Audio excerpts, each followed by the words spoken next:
I'm Ann Lawler, the president at Scott. I'm Amy Matson-Smith, the Dean of Instruction at Clinton. I'm Dawn Botker, Dean of Health for the district. I'm Erin Snyder, and I serve as the Chief Communications Officer for the district. All right, so we're going to go through the COVID-19 protocols and how they've changed. And so I'm going to pick up the PowerPoint and just a quick check. Everyone's seen the slideshow. Oh yeah, I see heads shake. Okay, so we're going to start off. Erin, I believe you're first.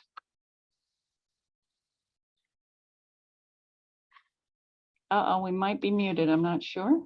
Sorry, my computer was doing interesting things. So as has been our practice, Eastern Iowa Community Colleges continues to use the CDC and the Iowa Public Department of Health guidelines. If you were on any kind of news last night, yesterday afternoon, the CDC did announce significant changes to their guidelines, which will have an impact on some of what we're doing. So we'll kind of go through that as we get to that point. We're aware of the changes and we'll work through those. There may be some adjustments that get made to our guidelines. We're kind of waiting for the CDC to finish out all their clarity, as well as reactivate their calculator, which we'll talk about. We may have changes up through Thursday of next week, because on Thursday we will be communicating out to students more broadly. So any adjustments we need to make, we would do before Thursday when it goes out more broadly to students. So. All righty, so first of all, you can see on the note on the screen, it's how we've been guiding our decisions all along. And so we will be matching these. All right, so I'm going to give you the quick overview. The overview of the new design is that we're looking to simplify the message. And so we have come up with a system of 4 C's, the COVID-19 4 C's. You're going to see a little bit of signage around the buildings with this. Number 1 is check your symptoms. Number 2 is complete a COVID-19 test. Number 3 is confirm your need to isolate or quarantine. And number 4 is communicate your absence. And so what we're thinking here is that it's not a case where people need to be educated about COVID. It's existed for a few years. Now we're about how do we live, work during COVID. So it's what are the 4 things that you need to actually know. Under check your symptoms, we're going to have Amy talk about it. Number 2, complete a COVID-19 test. Don Bacher is going to share. Erin's going to share number 3, and I'm going to get the one number 4, which is going to be communicate your absence. We'll start with number 1, check your symptoms.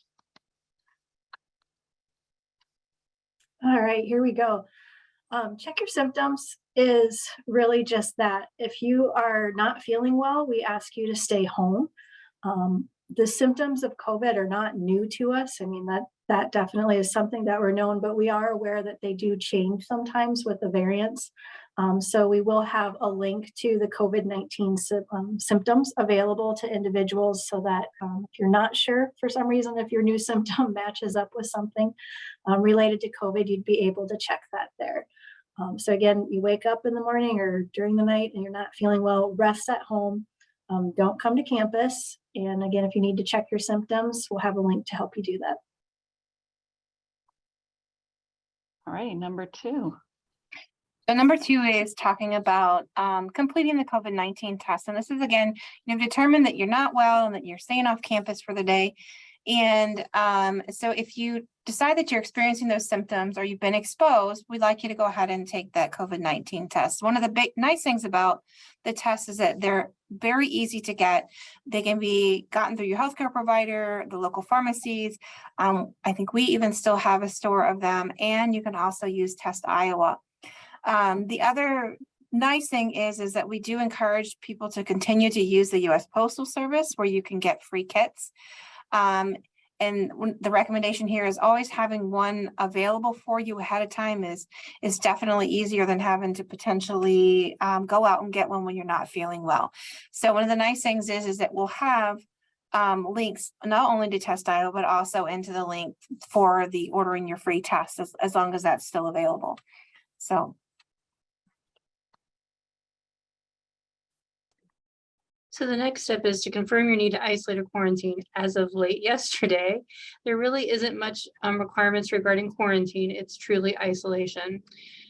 So once you've tested, if you test positive or you're experiencing if you're sick, you should stay home to start with, as we've said.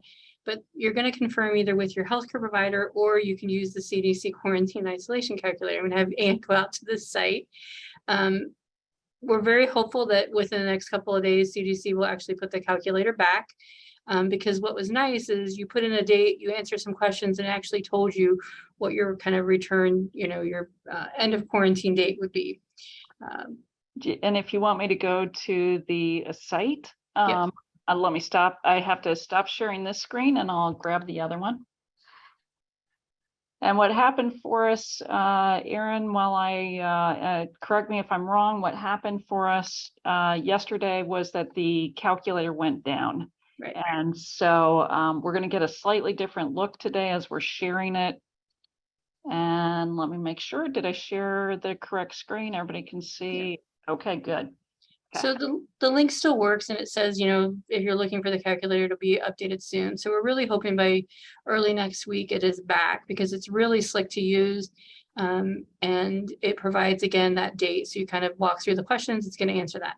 But in the meanwhile, down below, it actually walks you through the same kind of scenario. It just doesn't let you load your dates. So you're going to look, and it says, basically, if you're negative, you don't need to isolate, which is a pretty significant change. That's including if you've been exposed.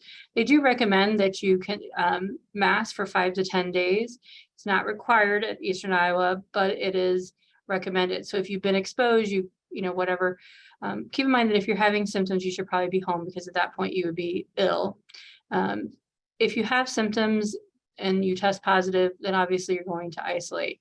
For the most part, it's a 5-day isolation. That's assuming that you are no longer experiencing symptoms and that you're well enough to return to work. The college is not in the business of healthcare, so we're not going to assess your symptoms for you, nor are we going to do anything other than follow your healthcare provider recommendations or what the CDC has outlined based on what you're experiencing. So you've tested positive, or you're experiencing symptoms. So you'll provide that to your supervisor, and Ann's going to kind of walk through that. So sorry, and you can go back to the other slide. I absolutely will. So just a second, everybody, while I get there. She's like our wizard behind the scenes, I do feel a little bit like that. Okay, let me grab the right one. We'll check again. All righty, am I back to the slideshow? Yep. Okay, good. And Erin, we'll just make sure we've covered everything on your slide. I believe we have. Yep. So again, it's just the idea of making sure that your symptoms have improved before returning to campus. So that's really the important thing.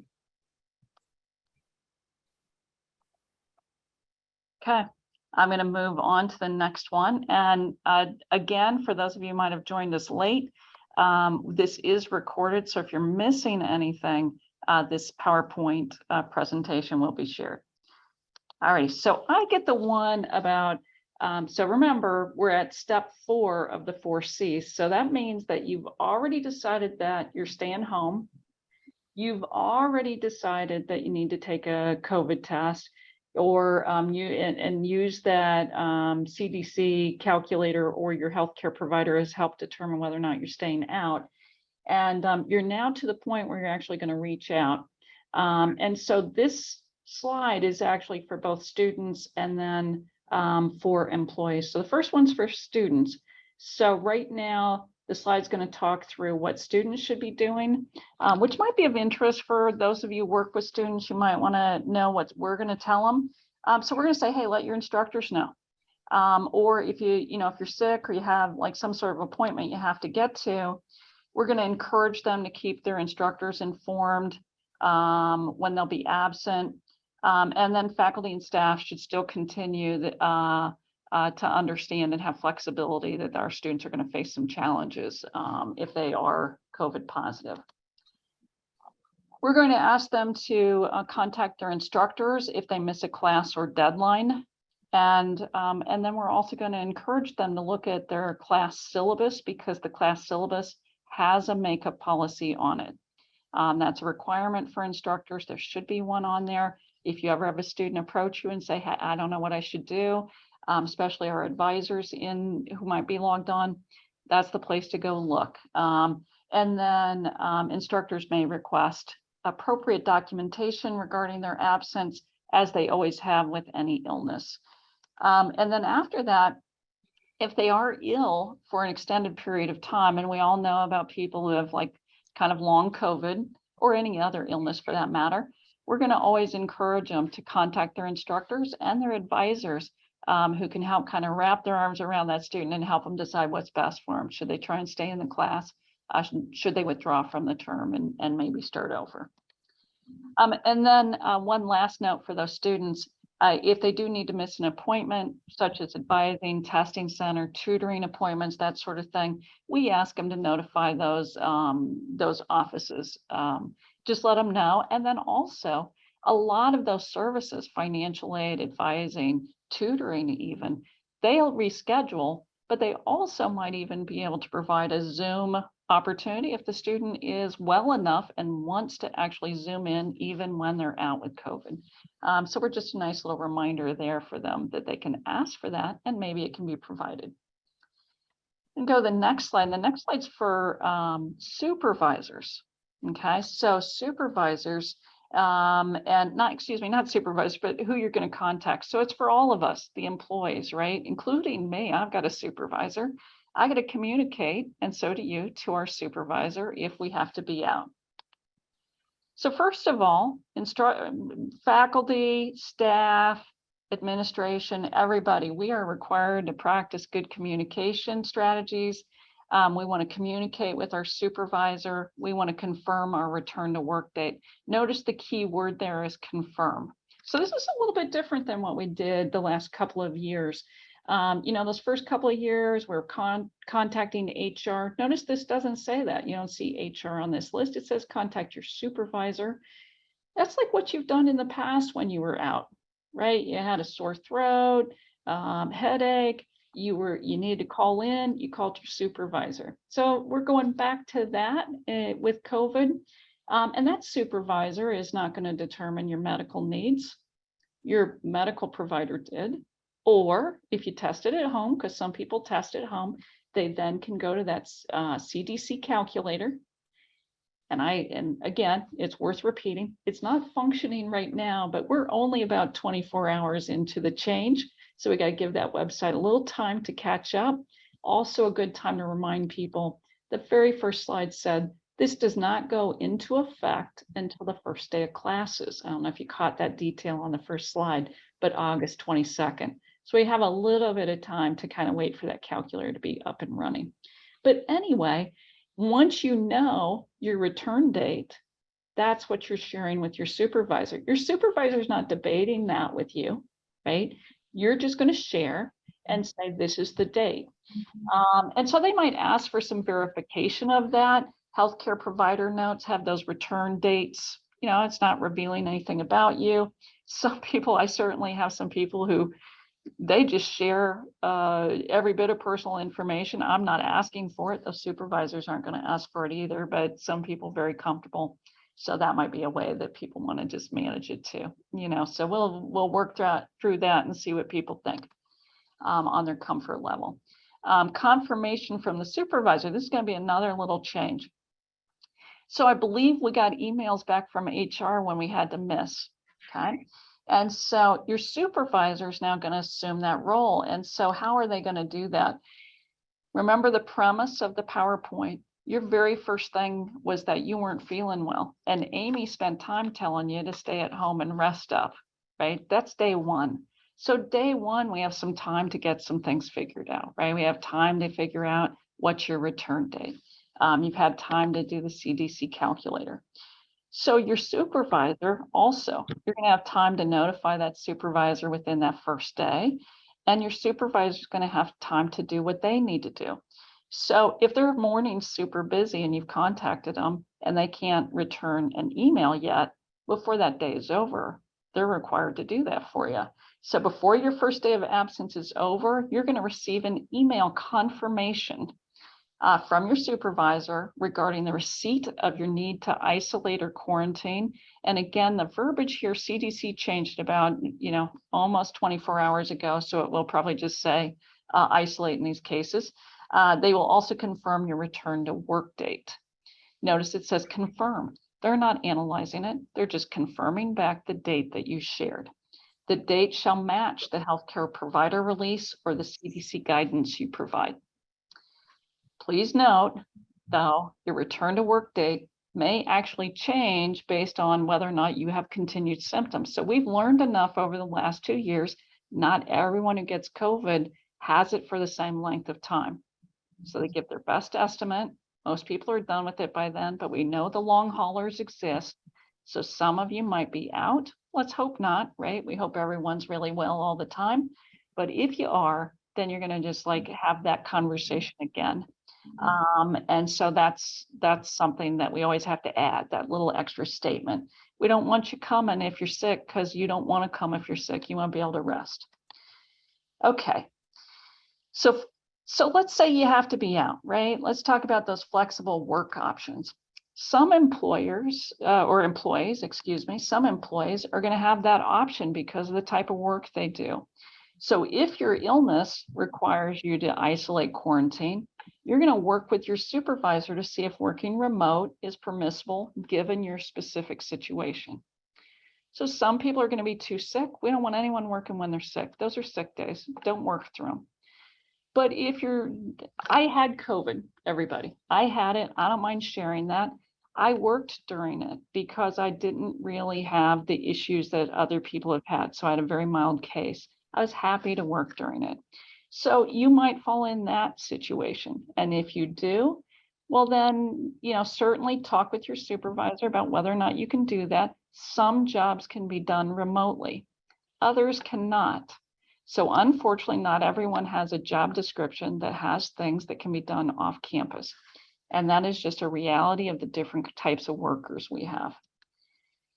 Instructors, so I got to tell you now, there are going to be a couple of slides here that are specific for instructors because they have a few extra things that they have to do.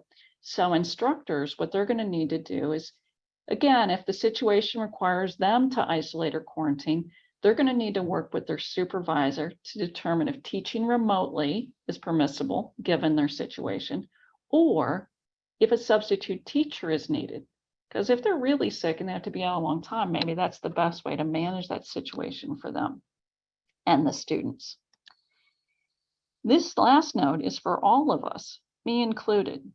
Supervisor approval is required for remote work.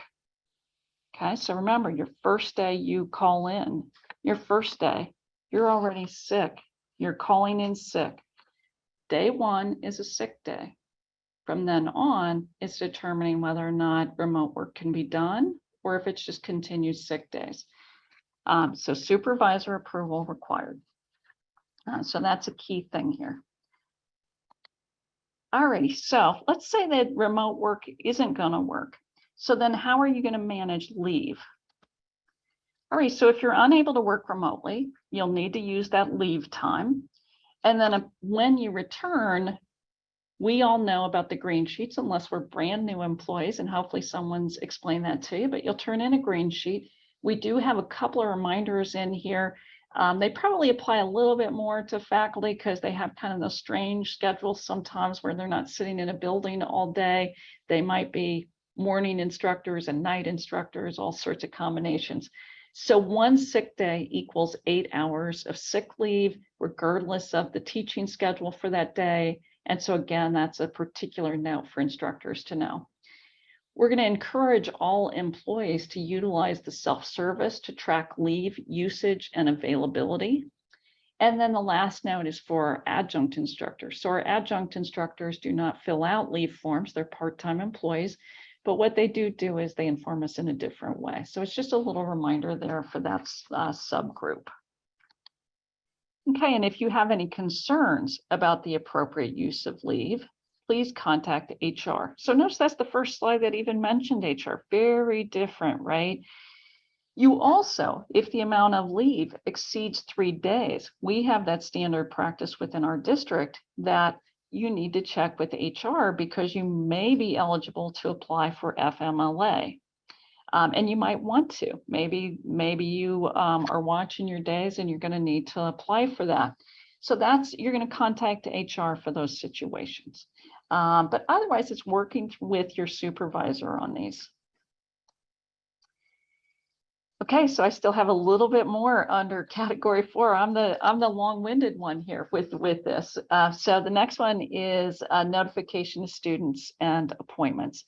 So this is going to be for all of the employees who might be logged in who work with students. And so first of all, if applicable, and you're working with students, send your appointments an email with any additional information that they might need. And that could be true for any external partners you might have as well, or appointments you might have with other employees. Just send them an email. You don't have to tell all your stuff, but just let them know you're not going to be there and have to rearrange things. For instructors, though, they do have some specific kind of expectations. So our instructors are going to report their absence to their supervisor. We've kind of talked about that per their campus protocol, and we have to write it that way because the 3 colleges have slight differences on how they do this. But the key here is that all 3 colleges need to get the absence posted on EICC Connect. So they have different strategies for that. And so those instructors still need to do that because remember, day 1 was a sick day, and that at least has to be posted. After that, the determination on remote work or not is going to determine how many more days are posted. Instructors are going to be asked to also use Canvas to post additional announcements for their students and send an email that way with any additional information. So sometimes instructors will say, hey, can you read this chapter? Can you study for this? Work on that kind of project. And so they'll add details like that. So we're at the point where we have questions. So let me stop sharing.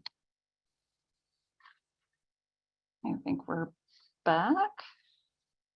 So one point of clarity that's not in the slide deck is in regards to if you have a family member or household family member that has COVID. Because the CDC has changed their quarantine requirements, you would, just because somebody, a close contact has tested positive does not mean you need to quarantine. So that doesn't mean that you don't want to take care of your family member. So you wouldn't necessarily be quarantining, therefore it may not be sick leave for you, but you could use family sick leave, vacation, personal days. So it may mean that you're not quarantining. That doesn't mean that you don't have needs to take care of your family. You would just need to use different types of leave. So most of us have at some point or another have experienced somebody close to us testing positive and we've needed to quarantine. The quarantine stuff has kind of gone away.